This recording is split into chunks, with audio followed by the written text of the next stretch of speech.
Can you imagine being arrested at the hospital, the one place where you're supposed to feel safe? What if they get it all wrong, mistake you for someone you're not? That's exactly what happened to this woman. As she was just trying to support a loved one, two cops showed up, handcuffed her, and treated her like a criminal. But what they didn't know was that she wasn't just another person. They were about to make the biggest mistake of their careers. It was supposed to be a quiet afternoon at the hospital. She was just trying to be there for a loved one, maybe even get some rest herself. But as soon as the cops entered the waiting room, everything changed. The officers weren't there for anything important. At least they didn't think so.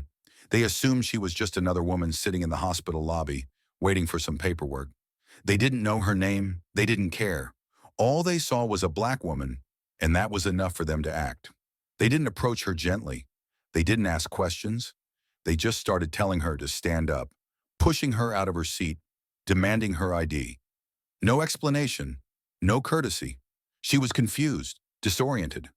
What was happening? But as the situation escalated, the officers didn't realize they had just made the most critical mistake. They were messing with the wrong person. The woman wasn't just some ordinary civilian. She had a history, a legacy they knew nothing about. And the moment they discovered who she was, everything they thought they knew would be shattered. The tension in the air was palpable, and they were about to regret every single moment.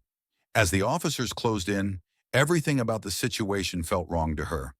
The way they moved, the way they spoke, it was clear they had already made up their minds. They weren't here to investigate or question her. They were here to arrest her, and she had no idea why. Her heart raced as they began demanding her ID. She tried to explain she was just there for a family member, that she hadn't done anything wrong, but they weren't listening. Their voices got louder. The urgency in their commands started to feel more threatening. "Stand up, now!" one of the officers barked. She froze, unsure what was happening.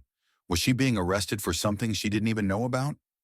But it wasn't just the tone of their voices that bothered her. It was the way they looked at her, as if her presence in that hospital waiting room was a crime in itself. She was being judged on the color of her skin, not her actions. The tension in the air felt suffocating. Her mind raced. Why were they doing this? What had she done? She hadn't even raised her voice or done anything out of the ordinary. She was simply sitting there.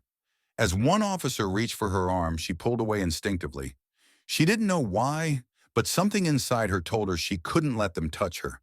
She needed to assert herself. She needed to understand what was going on. "What's the problem here?" she asked again, trying to stay calm despite the storm of thoughts rushing through her head. But the officers didn't respond with any clarity. They just kept repeating their demands, getting more aggressive with every passing second. Her frustration grew. What had she done to deserve this? The officer closest to her snapped, "If you don't comply, we'll have to take you in for resisting." That was it. The word resisting hit her like a punch in the gut. What was happening to her? Why was she being treated like a criminal when all she was doing was waiting? Just as the first officer reached again to pull her up, something inside her snapped. She wasn't going to be intimidated. She wasn't going to stand by silently and let them treat her like this. And then, just as quickly as the tension had built, everything froze. A voice cut through the chaos like a knife. "What the hell do you think you're doing to my daughter?" The officer's hand stopped midair. The voice had authority, familiar authority. She recognized it instantly. It was her father's voice.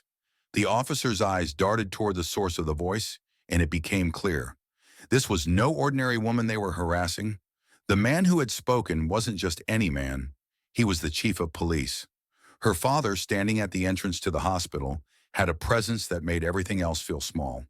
The officers quickly realized their mistake, but it was too late. They were already in the wrong, and now they were facing the very man who could end their careers with a single word. Her father strode forward with purpose, his uniform sharp and his eyes locked on the officers, who were now visibly panicked. They stammered, apologizing in a rush, but it was clear they had no excuse. They had arrested the daughter of the chief of police. The power dynamics in the room shifted. Now they weren't the ones in control. Now the weight of the law and the force of her father's authority were on her side. As the officers stumbled over their words, her father turned to her, his face full of concern. She hadn't seen him look that serious in years, but she also knew that in this moment, he had her back. No one would ever make her feel powerless again. "You're not the first to underestimate her, and you won't be the last," her father said, his voice cold but steady, as the officers were escorted out of the room, their heads hanging low. The room fell silent for a heartbeat, the tension thick enough to cut with a knife. The two officers were frozen in place, the realization of their mistake slowly creeping over them. Her father, the chief of police, wasn't just some man in a uniform.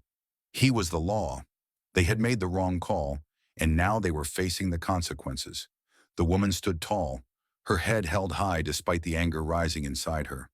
This wasn't just about the officer's mistake. This was about every time she had been looked down on, every time her presence was questioned because of the color of her skin. But now she was no longer a victim. Her father walked slowly toward the officers, his steps deliberate and commanding. The officers looked at each other, clearly uncomfortable, realizing the gravity of the situation. They had been the ones in control, until now. Now they were being held accountable for their actions. "Do you have any idea what you've just done?" her father asked, his voice steady, but with a bite of authority that sent a chill through the room. The officers stuttered, trying to explain themselves, but their words came out as jumbled apologies. "You violated her rights, disrespected her, and caused unnecessary harm. Do you understand the consequences of that?" The chief's voice never wavered, his authority cutting through the officers' panic. The woman stood there, watching as the officers tried to justify their actions. But it was clear. They knew they had crossed a line they couldn't erase. She could feel the heat rise in her chest, the frustration and anger she had kept bottled up. Her father had just made them realize their mistake, but it wasn't enough. The damage had already been done. Her trust in the system had been shaken, and she wasn't going to let this go so easily. "You've made her feel like a criminal when all she was doing was being a good citizen," her father continued, his words sharp like daggers. "You've embarrassed her, humiliated her, and now you're going to explain yourselves to the public." The officers looked around, realizing they had no way out. They were being exposed not just for their mistake, but for their complete lack of judgment and professionalism. It wasn't just the woman they had hurt. It was the public trust in the system they swore to protect. The woman's father turned toward her, his expression softening just slightly. "Are you all right?" he asked, his concern breaking through the professional mask he wore. She nodded, but there was no mistaking the hurt in her eyes. The weight of what had happened couldn't be undone, no matter how much they apologized. "I'm not okay, Dad, but I will be." She said the words slowly, each one carrying more power than the last. She wasn't just the daughter of the chief of police anymore. She was her own person, strong, resilient, and unwilling to be silenced. Her father nodded, his pride in her evident even as the officers stood in shock. This wasn't over. The fight for justice had only just begun. They had tried to silence her, but she had found her voice. With a final look at the officers, her father made it clear. They would face the consequences, and she would make sure no one else was ever treated like this again. The officers stood there, humiliated, as Emily turned and walked away, her head held high. As the weight of the situation settled in, the officers knew their mistake had been exposed, but they were far from prepared for what happened next. Just as they began to realize the gravity of what they had done, the moment of revelation hit them like a freight train. Her father, the chief of police, turned to them with cold eyes, his voice carrying the weight of authority. "Do you know who you're dealing with?" he asked. The words hung in the air for a moment, as the officers stood frozen, unsure of what to do next. But it wasn't the chief they needed to worry about. It was the woman standing beside him. Her calm demeanor was a stark contrast to the confusion and panic creeping into the officers' faces. "I'm not just the daughter of the chief," she said, her voice steady. "I'm someone who has served this country, someone who has dedicated my life to justice and truth. And you've just crossed the line." The officers exchanged glances, now realizing that they had underestimated her. She wasn't just another woman in a hospital room. She was a decorated military veteran. Her calm, collected nature had been a deliberate misstep on their part, one they were now paying the price for. They had assumed she was just another civilian, someone they could push around. But in the blink of an eye, the tables turned. They realized too late that they had arrested someone who had not only the law on her side, but the training to back it up. As the officers stumbled over their words, trying to apologize, her father cut them off. "It's not just about an apology anymore," he said. "You violated her rights, humiliated her, and embarrassed this department. You don't get to walk away from that." But the woman wasn't done. She stepped forward, her presence commanding the room. "I want you to understand what you've done here," she said. "You didn't just make a mistake. You treated me like I was invisible, like my life didn't matter. But you're wrong. You're wrong about everything." Her father, standing beside her, couldn't help but feel a deep sense of pride. She had fought for her dignity, for her identity, and now she was fighting for justice. He had seen this woman grow up, but never like this. Never with the unshakable confidence that she now wielded. The officers, once so sure of themselves, now stood before her in silence. They had no answers, no excuses. They had made a grave error, and the woman wasn't going to let them forget it. Her father turned to her and placed a hand on her shoulder. "You're not just my daughter," he said, his voice filled with emotion. "You're a warrior, and today, you've shown them that." But the woman wasn't interested in praise. She had one thing on her mind: accountability. "I don't care about apologies," she said firmly. "I want action. I want to make sure that no one else ever has to go through what I did today."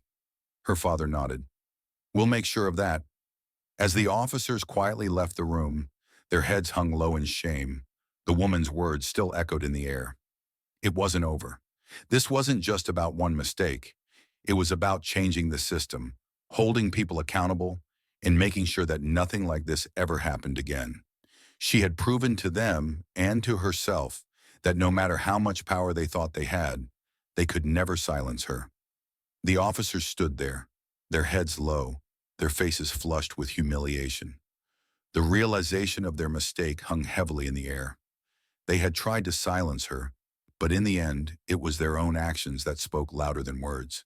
She had not only stood her ground, but had made them face their prejudices head on.